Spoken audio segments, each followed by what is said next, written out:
everything that I've seen online says you need an 8-foot ladder, and he just happened to have one of them smart ladders that you can extend up and do all the magic. And then he's got another one that's a 6-foot, so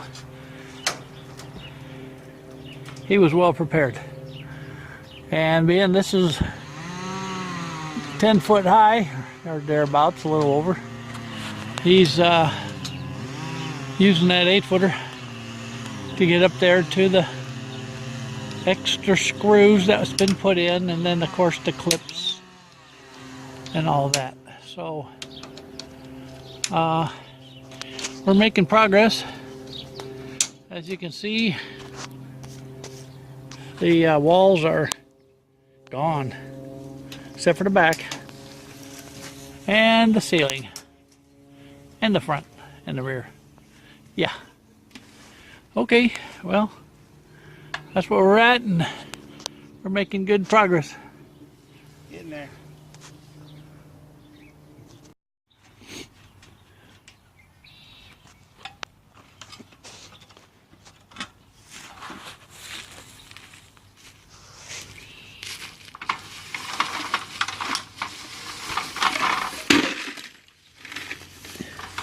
Got that on film.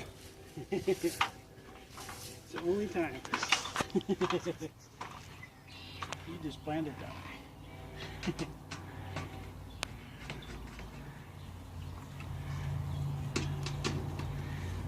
That's called Murphy.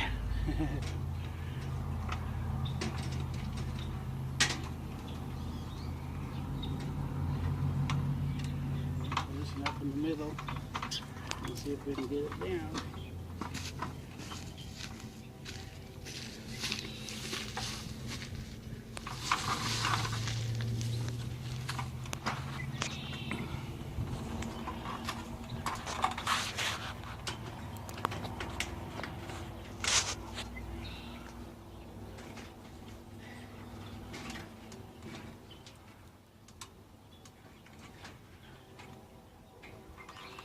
Now, what do I need to be doing? I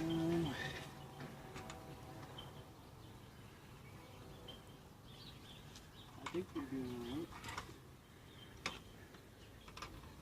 Maybe I'll bring the other ladder.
I'll give it to you.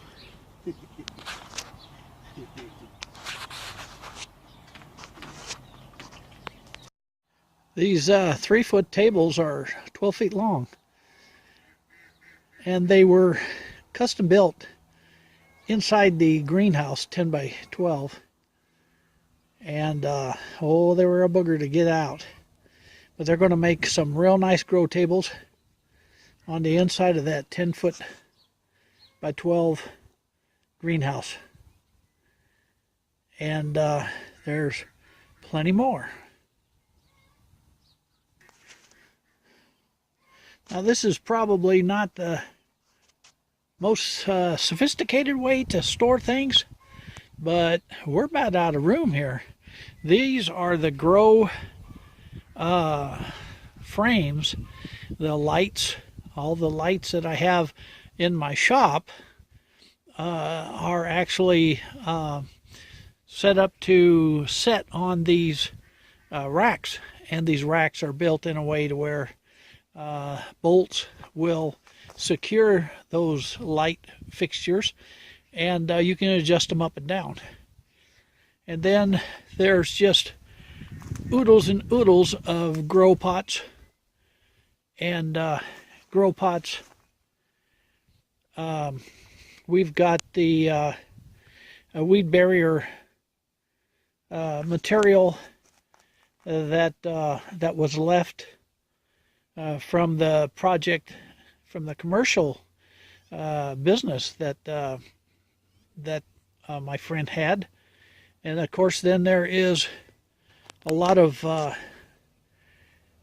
grow trays and cups and all kinds of goodies. Yeah, there's a few things on there that we're just storing, but bottom line is there's some really big grow pots, and I think those are really going to be neat because there's also a big roll of T-tape, and it looks pretty good. So bottom line, we have a lot of material to grow, a lot of trays and pots to grow goodies in. And now I got to show you where I'm thinking of putting this greenhouse. Now it's really a nice day out.